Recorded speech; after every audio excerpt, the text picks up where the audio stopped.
Bueno, pues vamos a seguir hablando de cefalea y neurooftalmología. Eh, Voy a hablar sobre una de las enfermedades paradigmáticas de la oftalmología, pero puede confundirse con algunas que son propias de neurología. Algunos de los detalles que voy a hablar ahora sobre el glaucoma de ángulo estrecho son muy bien conocidos por los oftalmólogos, pero para los neurólogos que también están viendo estos tutoriales, pues va a ser bueno conocer al respecto de esta enfermedad. ¿Qué es lo que ocurre con el glaucoma de ángulo estrecho? Bueno, pues aquí tenemos el ángulo, esta área del ojo se llama el ángulo, y en esta área digamos que se produce y se absorbe el humor acuoso. El humor acuoso es el líquido que mantiene, por así decirlo, inflado la cámara anterior, que es la parte más anterior del ojo, y también ahí mismo en el ángulo está el drenaje.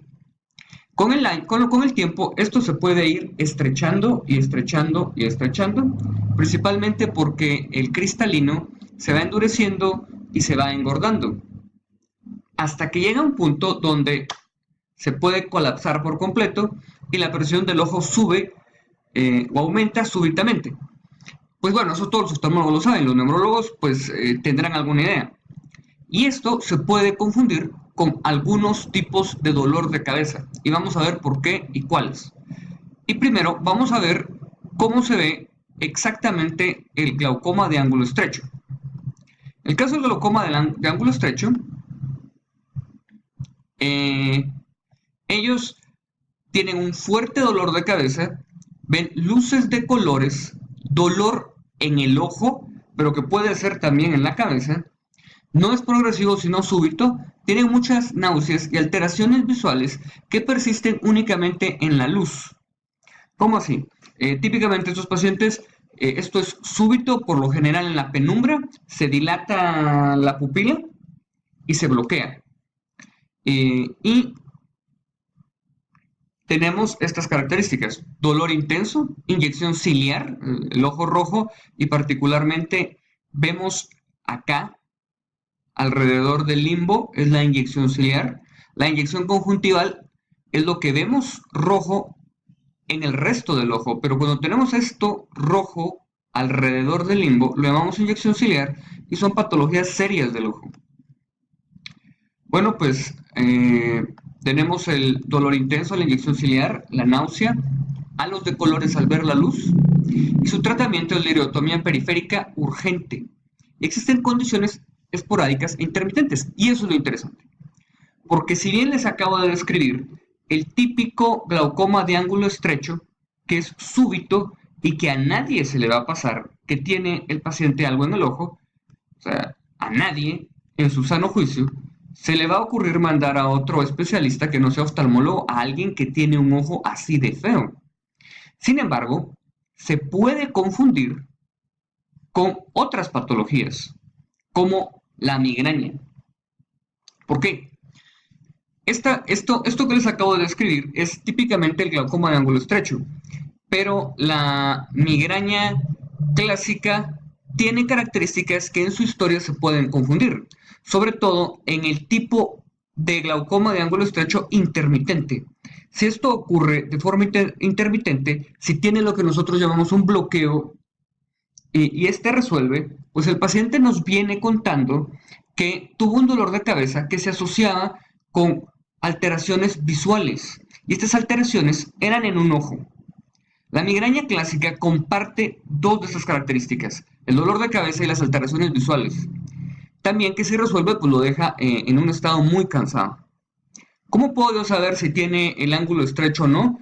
Pues en el caso de nosotros los oftalmólogos, pues haciendo una onoscopía, que es algo que hacemos comúnmente en la clínica. Esto no es nada extraño. Si hay algún neurólogo podría solicitar un OCT del ángulo, donde esté descrito cómo está el ángulo, y pedir información si el ángulo está estrecho o no. Si el ángulo es menos de 20 grados, posiblemente está muy estrecho. Eso es información que es más útil para los neurólogos que para nosotros los oftalmólogos. Los oftalmólogos normalmente hacemos la gonoscopía, pero un ángulo menos de 20 grados es fuertemente sospechoso de tener un ángulo que está estrecho, no necesariamente que tenga glaucoma, pero es un ángulo estrecho y hay que tomarlo en cuenta. Ahora, vamos a hablar sobre la migraña clásica y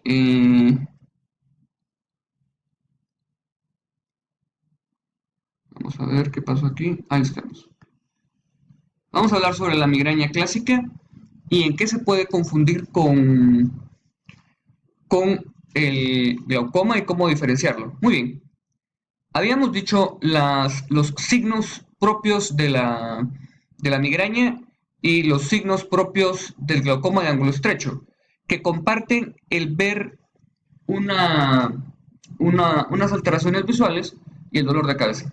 Pues bueno, en el caso de la migraña, estas alteraciones visuales se le llama un escotoma o un escotoma en muralla. Es esto que tenemos acá.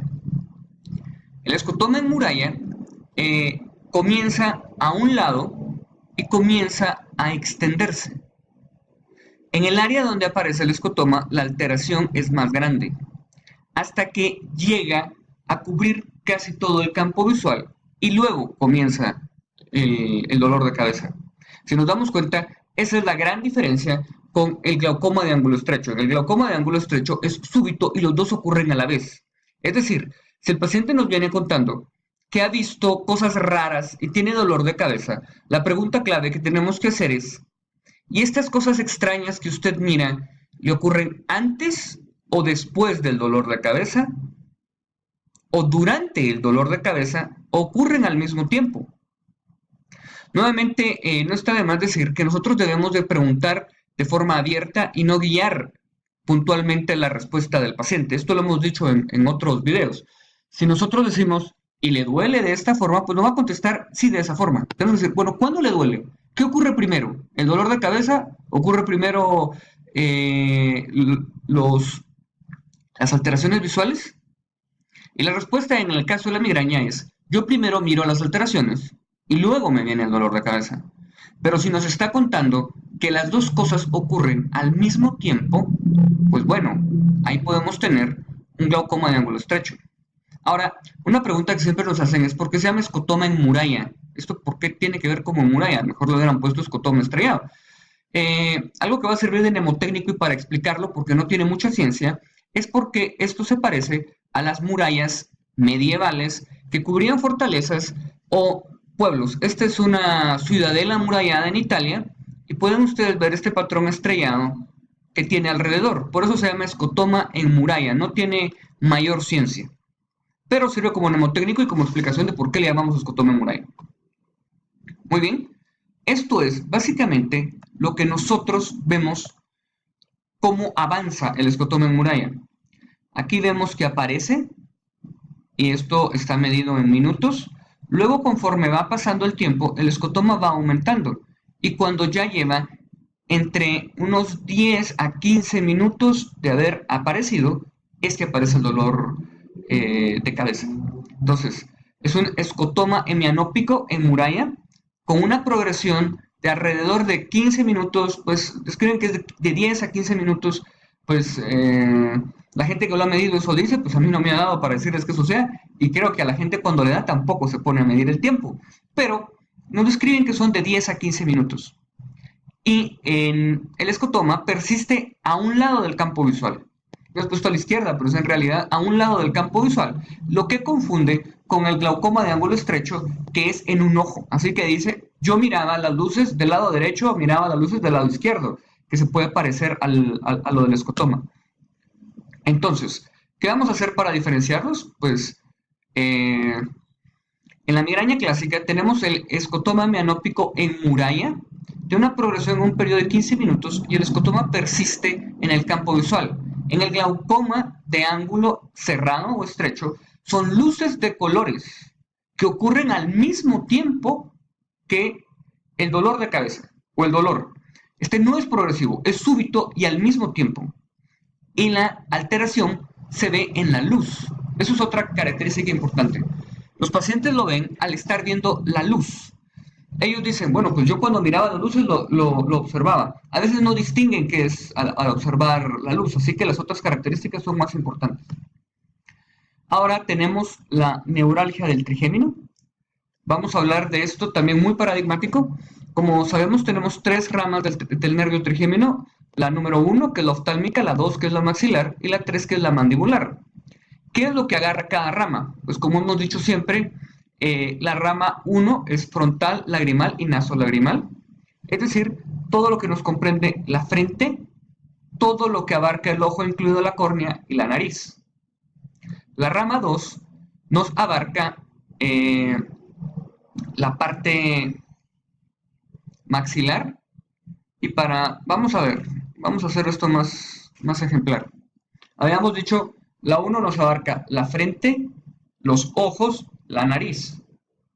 La rama 2 abarca todo lo que es el pómulo, desde el párpado, desde los párpados inferiores hasta donde a mí precisamente me llega la barba y lo que comprende el bigote también.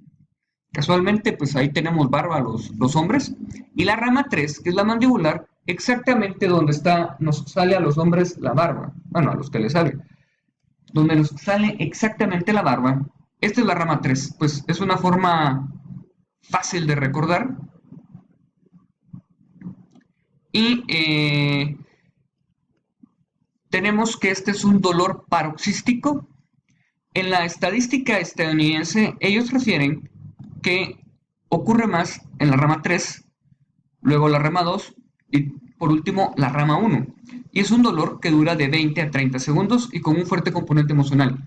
Sin embargo, hablando con neurólogos como el doctor Stokes, él me refiere que él ha visto más en la rama 2 que en la rama 3 en el caso de Guatemala, aunque en la literatura anglosajona diga que es más en la rama 3, es decir, parece que en Estados Unidos es más la mandibular que la maxilar. No sé por qué es esto, sencillamente es algo anecdótico que cuenta algunos neurólogos con mucha experiencia, como el doctor Stokes, aunque especulando, será tal vez porque aquí tenemos mucha más sinusitis que la que tienen en los Estados Unidos, y tal vez ellos que comen mucho más dulce en Estados Unidos tendrán más caries y por eso les dolerán más los dientes y a nosotros más el área maxilar, no lo sé, no es algo claro, pero hay que saber que estos dolores existen y esto ocurre. ¿Cómo puedo yo saber si el dolor puede tener que ver con una neuralgia del trigémino? Percutiendo la salida del nervio trigémino. Entonces, los pacientes nos vienen contando que les duele el ojo. Eso es lo que nos cuentan. Dicen, doctor, me duele el ojo. Y esto es porque el dolor, a diferencia de las manos, donde yo les puedo decir, yo siento una aguja en el dorso de mi dedo meñique de la mano derecha, así no es el dolor en la cara. El dolor es vago. Así que el dolor lo sienten en un área y dicen que es el ojo. Yo para orientar el diagnóstico lo puedo hacer percutiendo en las salidas del nervio trigémino, que son ya sea el agujero supraorbitario, acá más o menos en la cabeza de la ceja, o el infraorbitario, acá en el pómulo, más o menos al nivel de donde tenemos la pupila, o el ojo, o bueno, donde tenemos la pupila alrededor, si fuera una línea recta abajo, unos cuantos centímetros, ahí. Y ellos sienten un dolor exquisito a la palpación. Y eso exquisito no quiere decir que les guste, es que es muy intenso. Aquí tenemos, este es un paciente que tenemos con el doctor Stokes, no resolvía su dolor de tipo trigeminal, así que fue bloqueado. Este bloqueo lo hizo el doctor, no lo hice yo. Y tenemos que recordar algunas otras características del nervio trigémino. Este es el signo de Hutchinson, es un paciente que tiene herpes facial y agarra exactamente donde habíamos descrito, es la rama 1 del nervio trigémino. Lo podemos ver acá, respeta la línea media, tiene estas vesículas por herpes y agarra el ojo. También ha agarrado algo de la rama 2, como podemos ver, que tiene un poco de lesiones en el párpado inferior. Ellos tienen un dolor muy intenso y hay que examinar la córnea, porque pueden tener lesiones en la córnea. No hay oftalmólogo que se le pase esto, pero los neurólogos lo tienen que saber. Muy bien. En el próximo bloque hablaremos algo más sobre cefaleas y sobre el fondo de ojo.